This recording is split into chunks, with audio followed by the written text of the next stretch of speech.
So as I'm going to be talking, Dan is going to light the coolest fire thing you've ever seen. He made our little indoor fire, and it's really pretty. And it when it starts, it's a little bit dramatic, so that's why he's lighting it now. And then it'll be ready for us when we do our burning bowl releasing ceremony. It's funny. I told Chris I was going to probably cry when he played Auld Lang Syne, and I didn't. I know, look at that fire. But there's something about that Labyrinth movie that went right to my heart. I think it's just the people in process, which is what we want to do today. We want to be in process, and any releasing, any making way for the good, the Christ, that's awesome. I wanted to start talking about fake news. Fake news has been in the news lately. But I'm not going to talk about recent fake news. I'm going to talk about the Loch Ness Monster. I'm Scottish by heritage. I was born in MacDonald, and I've been to Loch Ness. And I did not see the Loch Ness Monster. Because pretty much that picture, that was fake news. I hate to break it to you, but it was fake news. A point I want to make about fake news is that it doesn't take much for something to get caught and jumped on by all of us, right? And made into a monster. Whether it's a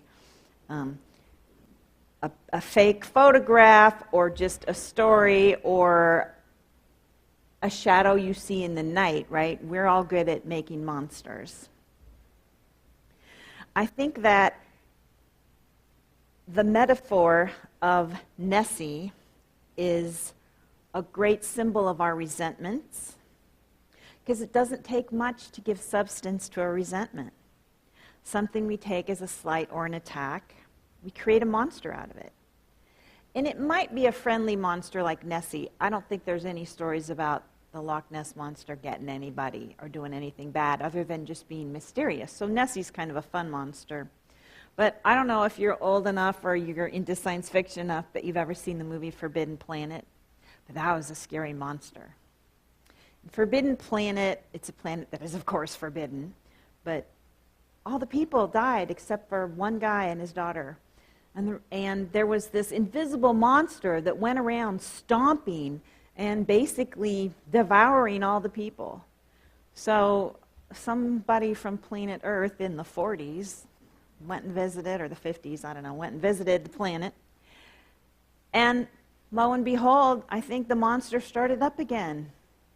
It ended up that monster was the invisible conglomeration of everybody's fears and anger that they had repressed over the years on that planet. There was some sort of really important science that I can't remember that made it possible for their projections to be, since they wanted to suppress and they wanted to be good, their suppressions into a monster. And that monster did some damage, right? Well, really, I don't know about you, but my resentments actually do some damage. The resentments that the monsters I create out of resentments do a little damage. So it is good to bring the invisible or the confusing into form so we can look at it and deal with what is really there. That is why when later on, like in a few minutes, I'm going to give us a suggestion to make lists that we're going to release to the burning bowl. I suggest a certain approach. And that is, I want you to make a list of blocks that are preventing you from being your true self.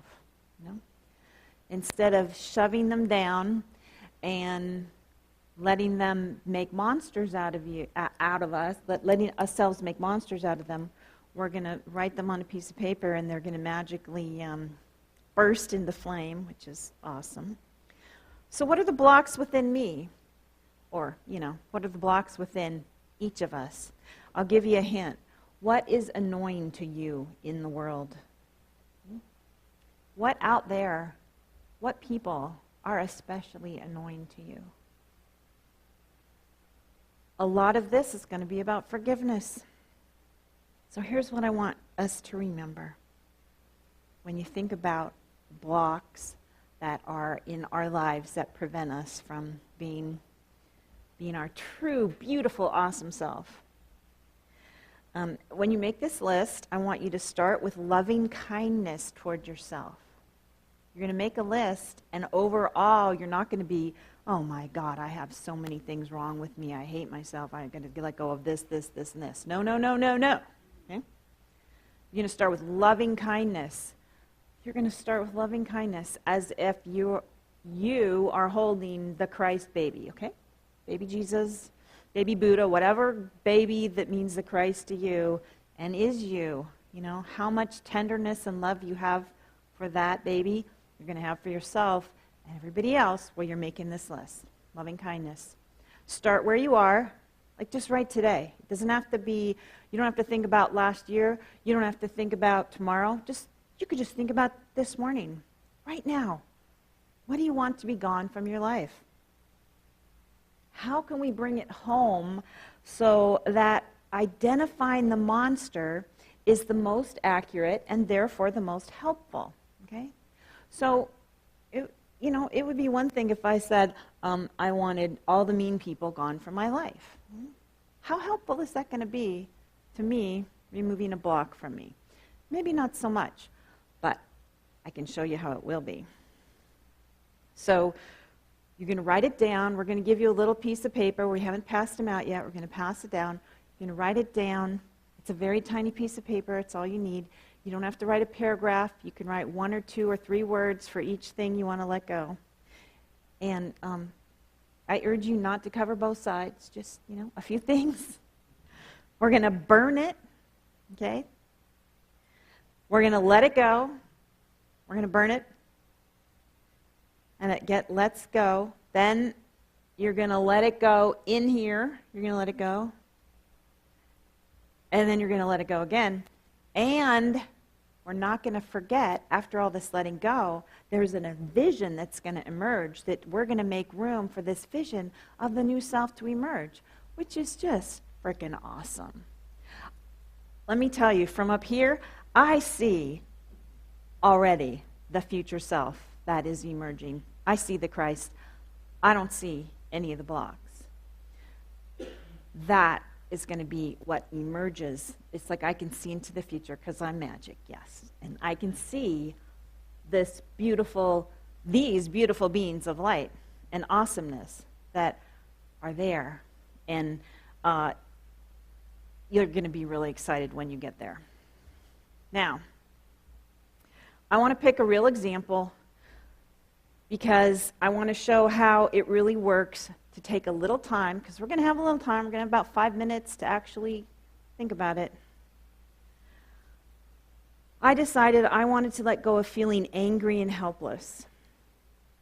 I want all the people who make me feel angry to be gone from my life. That's how I started. How can I bring it home and make this monster visible? Well, I'm going to start with a specific example. The other day, I made up a story about one of my sisters. I figured out that she was mad at me because she didn't call me back. And I thought she was mad for a way I responded to her on the phone. I feel angry when somebody tells me something that I interpret as I am a disappointment or not good enough, because that's a little bit of a tape I have in my head. I'm a disappointment, I'm not good enough. And somebody not calling me back, which is, in a way, it's just such a perfect example of projection, right? For whatever reason in her life, she didn't call me back. So I have created this whole story about she's thinking I'm not good enough. And, well, we all get that, right? It's like, it's what we do, but is it true? I think I'm mad. I make my sister into the monster, and I don't want to be around. And I'm thinking, well, I'm not going to call her. She didn't call me. I don't want to call her. I'm not even going to be happy when she does call me. So when this happens, I avoid them. I shove my irritation down, like when it happens in real life. give them a fake smile or the fake whatever, or you go underground where you're not really there when you're irritated at someone, and you don't want to face that angry feeling, so you shove it down. Well, you know what happened on Forbidden Planet? You shove that stuff down, it comes back up and it starts eating people. All right. Anyway, in my own particular thing, which I did yesterday or the day before, I was saying, okay, so this sister, she's judging me. She's a perfectionist. They are wrong, and this person is wrong and has bad ideas. They expect too much. So knowing myself, I have the power to check it out and say, I actually can call them up and say, oh, I made up a story that you might have felt mad when I said this, and, here's the deal. I made up a story and you might have felt mad. It doesn't matter if they were mad or they weren't, right? I mean, it's always good to check that stuff out and clear the air. But it didn't matter if the story I made up was true or not true, right? It didn't matter if they were mad or not mad. What matters is the judgment that I have created, that I'm holding against them, is really against myself, the not good enough, which is stomping around invisibly and killing all the people. Okay, maybe not killing all the people, but the judgment is stomping around invisibly and sucking energy from me. And it's blocking me from being my happy, loving, awesome, sisterly, friendly self. Just that little bit of resentment is blocking me from being the Christ. So I'm going to write down on my little piece of paper, thinking I'm not good enough, feeling not good enough, thinking there's not enough for all of us. That was my 5 minutes. And I'm going to know that with love and compassion for myself and everybody else, this is really important here, because all of you are going to know this too, I may need to let go of not enough again tomorrow. I might need to do it again. I might make my own fire in my own fireplace or whatever. I might make my imaginary fire and let it go. I might write it on a piece of tissue paper, a Kleenex, and flush it down the toilet. I might write it on my computer and delete it. I might make a painting and paint it out. I might scratch it out. I might blow a bubble and let the bubble burst.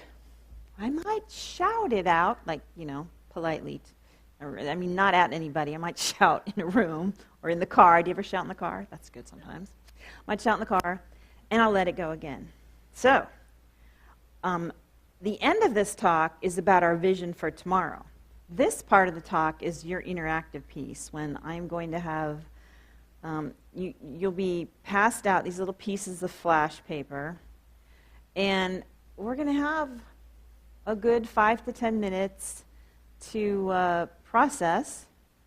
I encourage you to go ahead and start with something that irritates you, and to the best of your ability, bring it into something that makes the monster visible in a way that helps. Did you already pass out all the paper? Oh, there. Oh, thank you, guys. So, and if you have something that doesn't work, there should be pads in front of you, but put your stuff on this flash paper. If you need a pen or something, we can help you, or a pencil. There's not anything around that you need. And while you're writing, we're going to give you about 3 minutes. Then Dan is going to give you the exact instructions for this, because he is my fire guy. And he'll show us how to do it. And then, as you want to, you come up and do this. Right? So.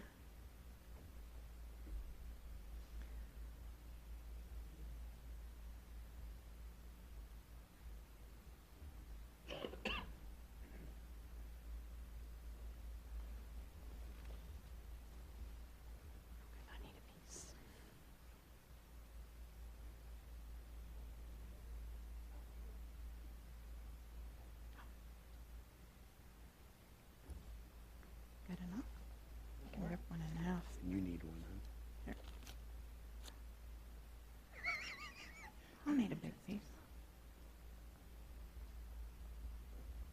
Everybody got a piece of paper?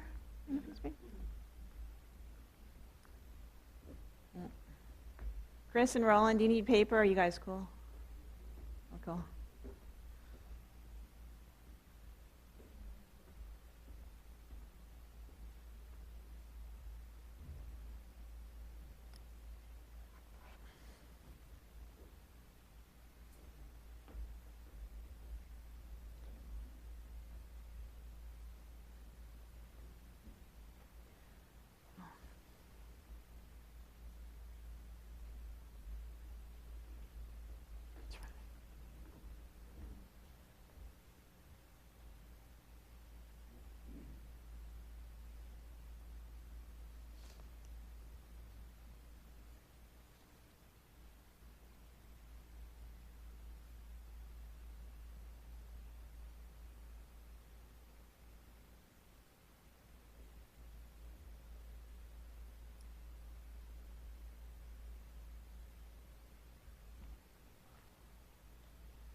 Okay, so this is flash paper used by magicians and things anyway. It burns really cleanly and there's no smoke. So just be aware that when you light it, it's going to start burning. So just light it and drop it in there. And if it kind of gets away from you, just drop it. It'll burn out before it hits the floor. So all's good. And whenever anyone feels ready, we're good.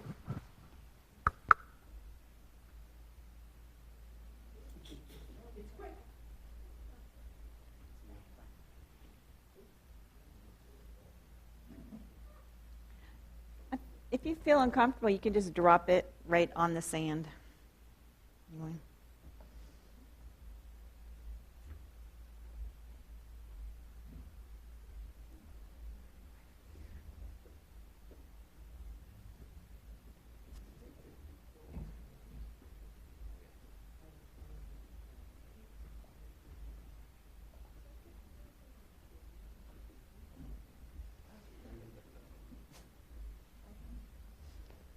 Happy New Year.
Whoops, yep. I see next year we will, I envision that next year we'll have a big pit of sand around the fire and you can just, you know, live and learn, you know.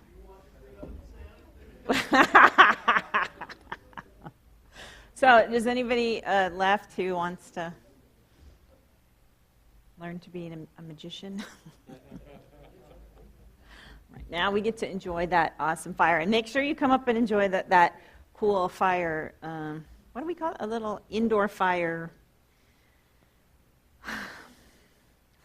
pit. So now let's everybody just kind of go like this, okay? Whew.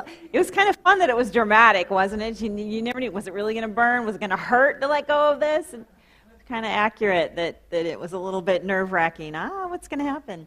Because letting go is a little bit fraught like that. Now, here's our vision for 2017, straight out of the Gospel of John, chapter 1. In the beginning was the Word, and the Word was with God, and the Word was God. God was in the beginning with God. All things came into being through God, and without God, not one thing came into being. What has come into being in God was life, and the life was the light of all people. The light shines in the darkness, and the darkness did not overcome it. Let each one know themselves as light. This is what Spirit God wants for us for 2017 and every day. Let us, each of us, hold all of us in the light. And here is the beautiful lesson. I can't hold me in the light if I'm holding you in the darkness. We can only hold all of us, every single one of us, on the planet and off the planet in the light together. So let's give a cheer for 2017. I want a big, loud cheer. Come on, everybody. Woo! All right. Let's take an offering for Unity of Des Moines.